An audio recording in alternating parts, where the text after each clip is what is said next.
करीब 100 दिन पहले तक देश की राजधानी में आम आदमी पार्टी की सरकार हुआ करती थी। आम आदमी पार्टी ने भी राजधानी में 10 साल के शासन में दिल्ली को लंदन और न्यूयॉर्क बनाने के बड़े वादे किए थे। जी हां, बता दें आपको कि दिल्ली की बीजेपी सरकार 30 मई को अपना 100 दिन पूरा कर रही है और अगले दिन यानी कि 31 मई को मुख्यमंत्री रेखा गुप्ता रिपोर्ट कार्ड पेश करेंगी, यानी कि वो बताएंगी कि मौजूदा दिल्ली सरकार ने इन 100 दिनों में क्या उपलब्धियां हासिल की है।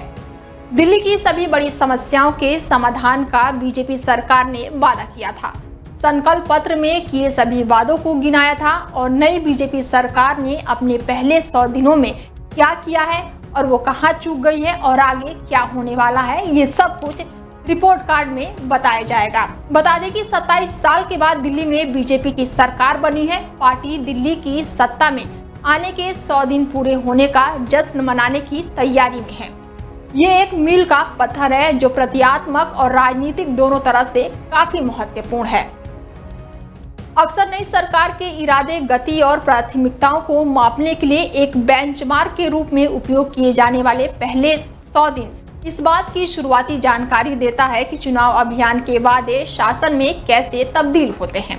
बीजेपी के लिए ये क्षण ऐतिहासिक महत्व रखता है। 27 साल के अंतराल के बाद दिल्ली की सत्ता में वापसी और 2025 के ऐतिहासिक विधानसभा चुनाव में आम आदमी पार्टी को सत्ता से बेदखल करने के बाद अब जवाबदेही के साथ विकास पर अब सबकी नजर टिकी हुई है और अब चुनावी जीत की चमक फीकी पड़ने के साथ ही जनता की जांच और सरकार से उनकी अपेक्षाएं अधिक हो गई है। तो वहीं करीब 100 दिन पहले तक देश की राजधानी में आम आदमी पार्टी की सरकार हुआ करती थी। आम आदमी पार्टी ने राजधानी में 10 साल के शासन में दिल्ली को लंदन जैसे बनाने के बड़े वादे किए और इस हिसाब से रेखा गुप्ता की सरकार का मूल्यांकन केवल 100 दिनों में करना थोड़ी सी बेईमानी होगी। लेकिन आम आदमी पार्टी लगातार सरकार को घेरने का काम कर रही है। दिल्ली में भारतीय जनता पार्टी 100 दिन पूरे हो रहे हैं और उससे पहले ही विपक्षी दल आम आदमी पार्टी ने रिपोर्ट कार्ड जारी किया है। पूर्व सीएम आतिशी ने प्रेस कॉन्फ्रेंस में रेखा गुप्ता की सरकार पर जमकर निशाना साधा है। उन्होंने कहा है कि बीजेपी ने 100 दिन में दिल्ली वालों का जीवन नर्क बना दिया है। 10 साल की चलती हुई दिल्ली की व्यवस्थाओं को उन्होंने ठप कर दिया है। क्या कुछ कहा है, सुनिए जरा आप भी। पार्टी किस तरह से फेल हुई है दिल्ली के लोगों के सामने रख रहे हैं और ये रिपोर्ट कार्ड हम दिल्ली वालों के घर घर तक लेकर जाएंगे। पहला मुद्दा, लंबे लंबे पावर कट। दिल्ली में 10 साल से अरविंद केजरीवाल जी ने 24 घंटे बिजली दी, बिना पावर कट के बिजली दी और ये हम नहीं कहते, ये केंद्र सरकार के बिजली विभाग के पावर डिपार्टमेंट की अपनी रिपोर्ट कहती है, अपने आंकड़े कहते हैं और संसद में पेश किए गए कागजात कहते हैं कि दिल्ली में 10 साल से 24 घंटे बिजली आ रही थी, लेकिन पिछले 100 दिन में बिजली की चलती चलाती व्यवस्था ठप हो गई और दिल्ली के अलग अलग हिस्सों में लगातार लंबे लंबे पावर कट होते हैं। अब बता दें कि दिल्ली में रेखा गुप्ता के नेतृत्व वाली भारतीय जनता पार्टी सरकार ने 20 फरवरी 2025 को शपथ ग्रहण के बाद 30 मई को अपना 100 दिन पूरा करने जा रही है और इस दिन सीएम अपना रिपोर्ट कार्ड भी पेश करेंगी। 27 साल के बाद से दिल्ली में बीजेपी को पूर्ण बहुमत वाली सरकार बनी है,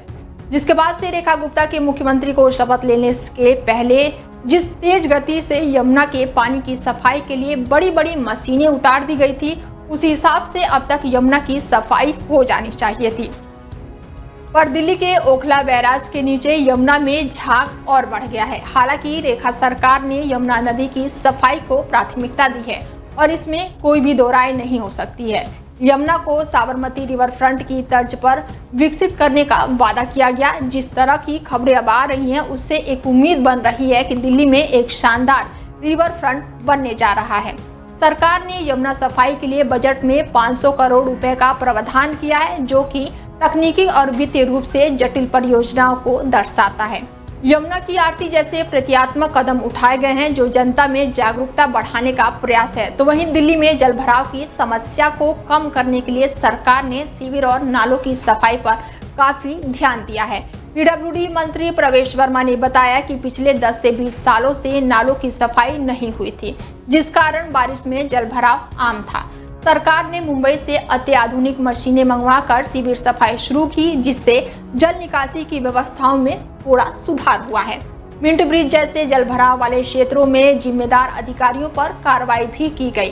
सरकार का अब दावा है कि बारिश में जलभराव जरूर हुआ और उसे युद्ध स्तर पर घंटों भर के भीतर हटा दिया गया और ये सरकार की उपलब्धि हो सकती है। दिल्ली चुनाव के दौरान बीजेपी ने गरीब परिवार की महिलाओं को हर माह 2500 रुपए वित्तीय सहायता देने का वादा किया था, जिसके बाद से दिल्ली सरकार ने इस योजना को हरी झंडी भी दे दी। फिलहाल दिल्ली वालों को अभी कई वादों का इंतजार है, लेकिन आम आदमी पार्टी लगातार दिल्ली सरकार को घेरने में जुटी हुई है और अब देखना है कि आगे इस पर क्या राजनीति होगी और इस राजनीति पर आगे भी हम आपको अपडेट देते रहेंगे। फिलहाल आप देखते रहिए डेली 24 भारत। नमस्कार।